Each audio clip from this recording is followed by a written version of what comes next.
today the goal is to be speaking about like some great workflows that could be used to scan the whole internet or parse terabytes of data. But maybe Hmm. do you want to start? Do you want to show how an easy workflow is built in Trickest so people understand Hmm. what is Trickest and how we are going to be using it? Sure. Let me share my screen here and like show this. Oh, are we good? Yeah, I think so. Okay, cool. So like when you log into the platform and like open your workflow editor, like this is what you're gonna see. Like you see here all of the tools that we have integrated, and you can just like drag any one of them and drop it into your editor and start using it. So like to put things in like more practical terms, let's say I wanna create a workflow that goes through like the entire AWS like IP space and finds all of the SSL certificates that we have that like these IPs have and collect them all in one data set that like I want to use for like recon later. You know, like pull the common names, the alt names, the organizations, all of that stuff, and then I'm gonna match it back to my targets to find like more of their assets that sit on the cloud. So like let's like think about that and like take it piece by piece. So the first thing is we want to get our initial data set. So like conveniently, this is something that AWS provides. Like if you go to this URL here, you will see all of the IP ranges that they have. And they're always like kept up to date. So we can start out by like grabbing this URL. Let's create a new input, file input, and import the workflow in here. So like let's grab some of this for reference, like just to be able to see like what this data looks like. I didn't know about that nodes feature. It's Yeah, like very something new. nice. I can add like comments and annotations and stuff like that. Yeah. So after we've got this, like as you see here, like they're not just the IP ranges, like you see here, like there's like a whole JSON file with some other data. So what we can do to just like extract the IP ranges here is like we can just grab a custom script and we can use that to like write shell scripts. You can use Python as well, but like it's kind of basic, so I'm just gonna go with shell. And we can cat like everything we have here, pass it into JQ and extract only the IP prefix. And let's just write this to the output. So what we have here now is like we've extracted all of this stuff. Mm-hmm. And if we add another,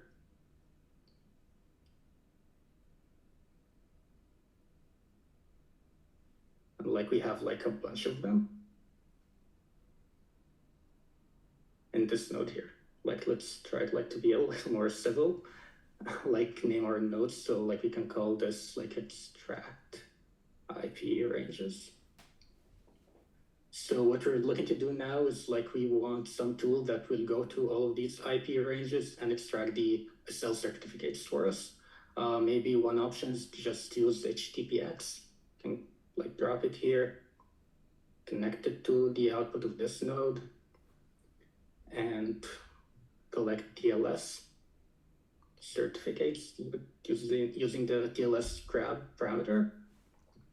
And let's say we want to have everything in JSON so that we can parse it later.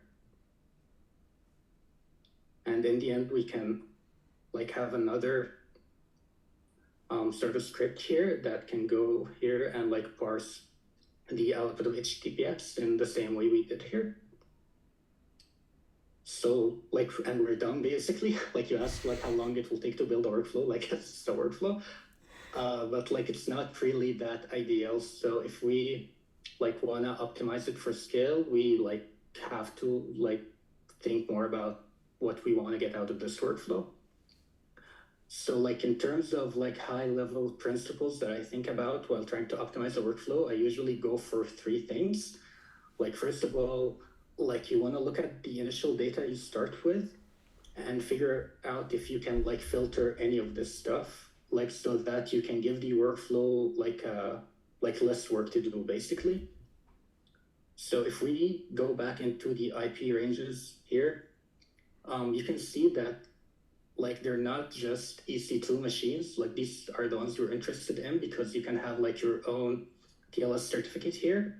But there are other services that have their IP ranges here, like for example S3 and like Route 53 and CloudFront and all the other services that AWS provides. So the first step can be to just filter these IP ranges to only the ones that like we're interested in.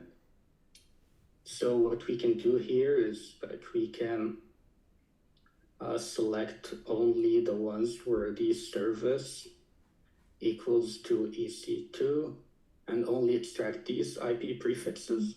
Mm-hmm. And like I think like I did the math like some time ago, like you end up having to scan like only half of the initial IP addresses because the other half belong to like S3 and all of these other services. So that's the first principle. The second one is to try to vertically scale your workflow, like or your tools. And like what that means is you try to get more out of like each iteration, each machine, each server that you use. And like the way to do this is like we can, like in Trickest, we can go here and like configure the tool to use like a larger machine. And we can maybe increase the number of threads. Like by default, I think it does 50, yeah. And we can increase that to, let's say 200. So this will be the second step, like you get more out of each iteration. And like, you know, I mentioned zgrab earlier, like I think it will be actually like a more suitable tool for this workflow because, you know, like as much as I love HTTPX and I use it all the time, like it has like a lot of functionality that like we don't really need for this specific use case. So if I actually replaced it with zgrab, and let's just use the TLS module because like we don't need to actually send the HTTP request. We can replace HTTPX here and remove all of its nodes and connect zgrab instead. Like, you know, and as I mentioned here, like zgrab does like an amazing time of like controlling its memory. So you see here, even though it's gonna run like 1,000 routines by default, like it's gonna work totally fine on the small machine. Or if we want to optimize it even more, we can use like a medium machine or a large one.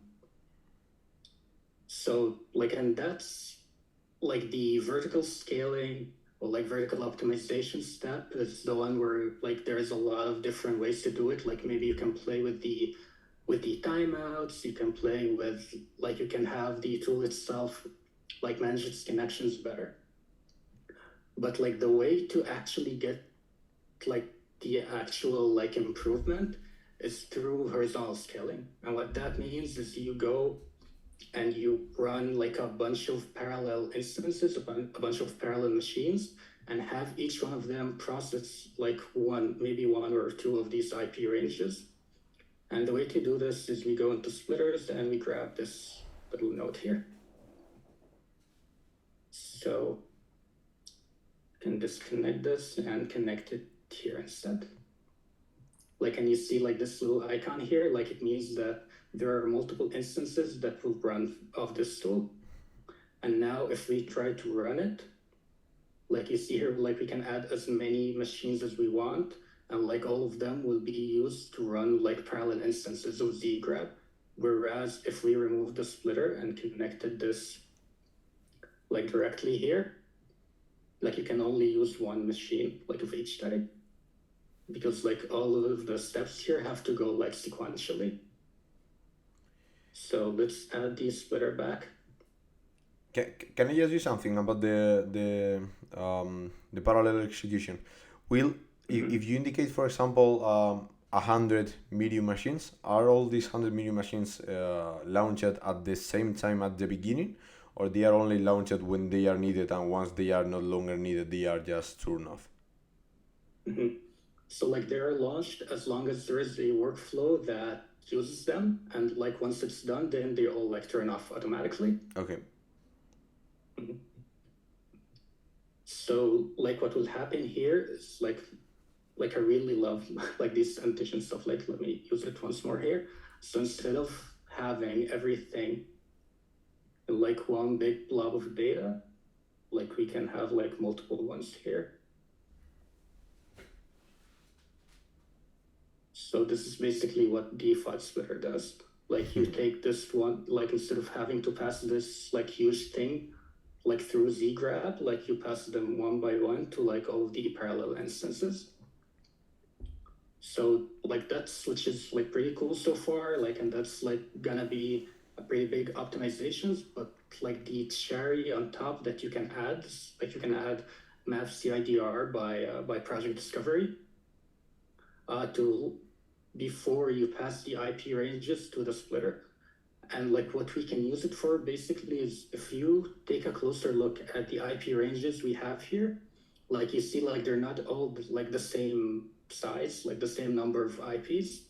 So we have here like a 26, a 22, like, and like this has like a lot more IP addresses than the one before. So like if we want to make it more like more consistent and we want to split them up into equal batches, what we can do here is like get this like in the middle here between the splitter and the IP ranges. And we can tell map CIDR to slice this up by the host count, which means that like for every IP range that flows through this tool, like we want to have it, like we want to give it a maximum number of IP ranges of like 10,000. So like the first one here is like, I think gonna be like pretty small. So it's just gonna pass through as it is. But whenever you go, like when you go further down the IP ranges list, you're gonna find other IP ranges that are bigger and they're gonna be split up into smaller IP ranges. And now like instead of like this, like actually not very accurate, like we can have like an 8 here and a 10, whatever. And like what map CIDR does is like it's gonna like make them all like the same approximate size, basically. If but if we have like two different, let's talk about the slash 26 that doesn't get to the 10,000 IP addresses. Is this going I to be think merged with the next one, or is this going to be a batch? mhm. So like one of the features that you can like actually turn on here, like what we're gonna need like another like map CIDR node here, is like you can use this little input here, aggregate. So like what's it gonna do is like it will try to like if there are multiple IP ranges that kind of like are in a similar space or in like a closed space, it's gonna merge them all first, and then we can pass it to the other one that does the splitting actually. Okay. So like you go through these, like you compress them to as few IP ranges as possible, and then you like sort of like decompress them back. If that makes sense. There is a question. There is a question in the chat, asking if there is any other YouTube tutorials about how to Mhm. use Trickest. I guess. I guess there are more tutorials on YouTube. So like there's actually only one for now, but like this is something that we plan to do more of. Like you'll find like the one on YouTube right now on our YouTube channel. Like it has like an overview of like building like a basic workflow for like sort of a high level content discovery like sort of process.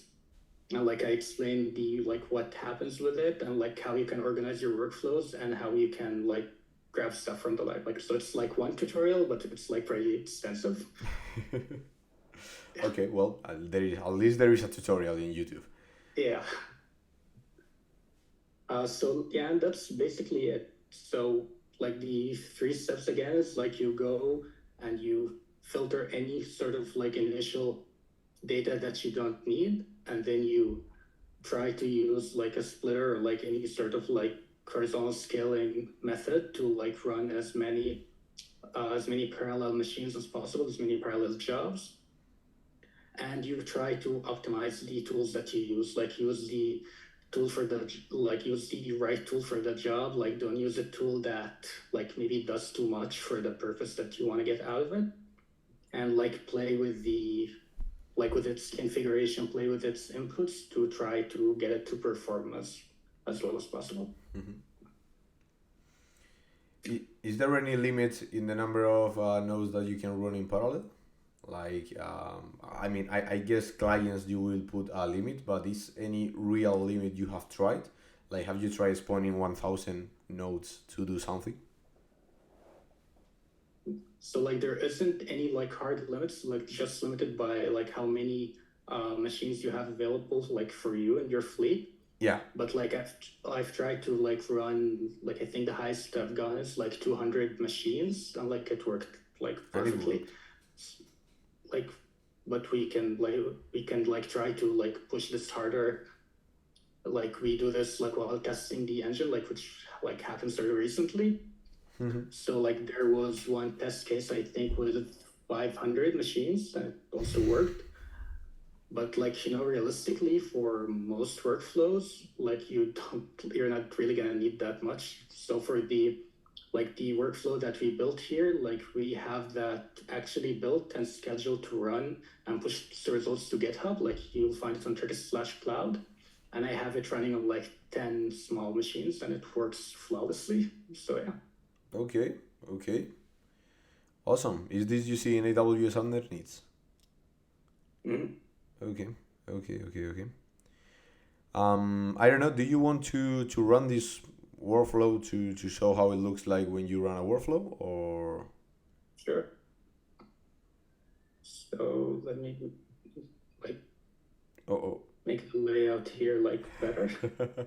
So we go here, we aggregate the stuff, we get our CIDR, we split it up, and we run it. Like we might want to add like another node here in the end to collect like all of the results from all of the iterations of these parallel machines, but like we probably don't need to do that now.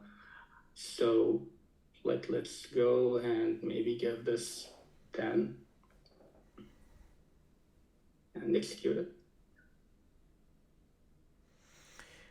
Analyzing all these EC2 IP addresses, I guess it's something we are not going to be able to show in the video, unless you know what? Let me, like, I can grab like one of the previously completed runs from the live workflow we have pushing to GitHub.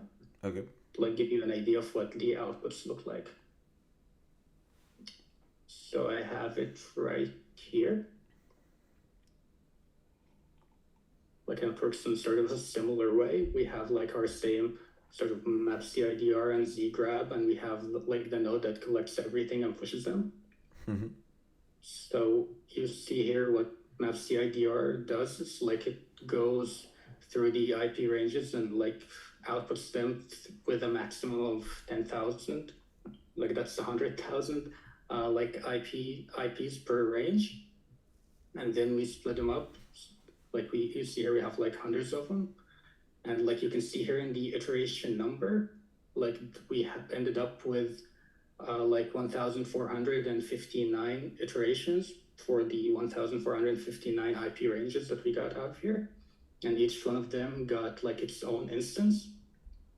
And like because I have this running on like 10 small machines, what happens like each time for each iteration, it will go and like run on this IP range and like have like 10 instances running in parallel. And as soon as each one finishes, then like a new one gets like a new iteration gets like created on the same machine. So like the machines are reused throughout the workflow, and in the end when it's done, then like they're all turned down and destroyed. And you see here like the first iteration didn't have anything, but like you see the second one got some stuff. You see here the IP address, the common name, and these I think are the organization and like locality and province and stuff like that. And these are the alt names, and like somewhere like in the end here you'll see if it's like a self-signed certificate, which like might be useful for some purposes. And in the end, like we push all of this to GitHub at like the cloud repository here. So like you see everything like this, a massive number of files here. Like I actually had a lot of trouble trying to push this stuff to GitHub like initially, because like in order to get GitHub to render these like as a CSV in a table, like the file can go over like 0.5 MB, I think. Okay. And like you can't push more than 50, like one file can go over 50 megabytes, and like your whole commit can't go over like I think 1 GB or something like that. So, like you have to split them up and like do a bunch of things. But like these are the results. You see the IP address, common name, organization, country, locality, etc. And like some things have like a lot of subject alternative names, like this one here. It goes on and on. And these subject alternative IP addresses. In what do you base the alternative IP addresses? Because they have the same names. No, sometimes, but like not all the time. Like I think under the hood, like and I might be wrong on that. Like they're actually the same field as the subject alternative DNS name, but like in these like instances, like the certificate, instead of having like a name, like a domain name, a host name, like they entered an IP address instead. So like what zgrab does is like it tries to match it and figure out like what sort of thing it is, and like puts it in like different categories, depends on like what it looks like. Okay. Okay. Can you do a final question about the workflow? And here I'm going to be thinking out loud. When building some Trickest workflows, I found, well, actually there is another question in the chat. Is there a different way of outputting the data? Maybe different file types like TXT files and dump these files directly on our PC locally? So like you can do this like in a number of ways, but like the most like friendly one is probably gonna be to use like our CLI. So like we have it here. Like, and this like allows you to do like everything we looked at here, but like through your terminal, you can like execute like a workflow that you've created, like this one, or execute something from the library, and also like get the output locally to your machine. So like if we scroll down here, like you'll see the output command. You can like either get the output of like one of the previous like historical runs that you have, or you can just execute your workflow like right now and get it to write its outputs to your local machine instead of like having them like on our cloud. Yeah. Yeah, makes sense. Okay. Yeah, and I guess that you can get the token of your account inside your user space in Trickest. Yeah. So like you'll find it in your settings, but I'm not gonna go there for obvious reasons. So one final question about the workflow, man. Using these kind of tools, usually, like, it's great to have this library of several open source tools, but of course most tools aren't prepared to get the output of other tools because they are obviously they usually belongs to different authors. So my question will be, as usually you just write these intermediary Bash or Python scripts to get the output of a tool and change it to be ingested by another tool, and usually the tools will output the data in JSON formats. Will you consider creating some kind of a special node that maybe doesn't have to be necessarily a tool, that you can easily say, hey, you are going to be receiving this kind of JSON and I want you just to grab these fields. So instead of writing a JQ Bash script intermediary, that of course you can do that, you can just click on the I don't know, on the fields you want to use or something like this. Is that something you could consider? I don't know, I'm just thinking out loud. Yeah. So like the version of that we have right now is like you basically can use like one of those.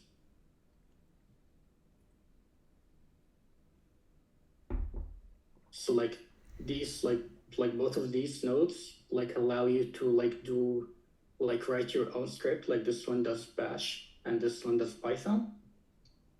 And like what you can do here is like, let's say that I wanna like parse the output of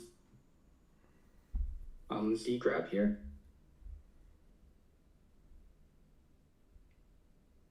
So like with each node that you select, like if you look up here, oh, I accidentally deleted it. Yeah, that's failure tolerance right here. So like if you look here, like you can see the ID of the node. So what happens when you connect like one of these tools to a script, like the output that like this tool has created, like gets passed to this other container that runs this script, and you can access it like I think I have like some helper stuff here. So like all of the inputs that you've connected here, like, and let's say like I have a bunch of tools here and they're all connected to the same script, and I want the script to like look at all the outputs of this stuff and like aggregate it or like get some other insight based on all of their data. So like what we will have here is like each of those tools will have its output in a file that is named after its node ID, which you see here. So like the first one here, zgrab2tls, this is its ID, zgrab2tls1, and like the same one with zgrab2 multiple and with tls2, because like we have a copy of it here. And we can access the outputs like right here. So if you go here and like copy it, and you can like paste it here and like get the output file. Mm-hmm. And like what you can do with that, so let's like rename this to output file, is like you can just open it as def, I know, or like do whatever you want here, like parse its JSON or whatever, and then like you will have to write its output to the output file, for which we also have a constant here. So like you can get it and like sort of export its output like just like any other tool. But like I get your point about maybe having like other like defined inputs for these kind of scripts, and this is something we have on the roadmap actually, but like it's not yet here. Okay. Yeah, no, that makes sense. I mean, at the end, people can just create their own parsers. But yeah, I found that it could be interesting just to have something completely that you can just completely click on it or something like this and decide which fields you want to use. But yeah. It's also sorry. It's also like available as like an open source tool, and like if you've developed it and published it, you can just ask us to integrate it. Like I can add it like just like any other tool. Yeah, definitely. So if you're hearing this, you can just ask Trickest to add your own tools to the library, so you can use them here. Actually, I usually do that a lot when I do research with Trickest. You know it.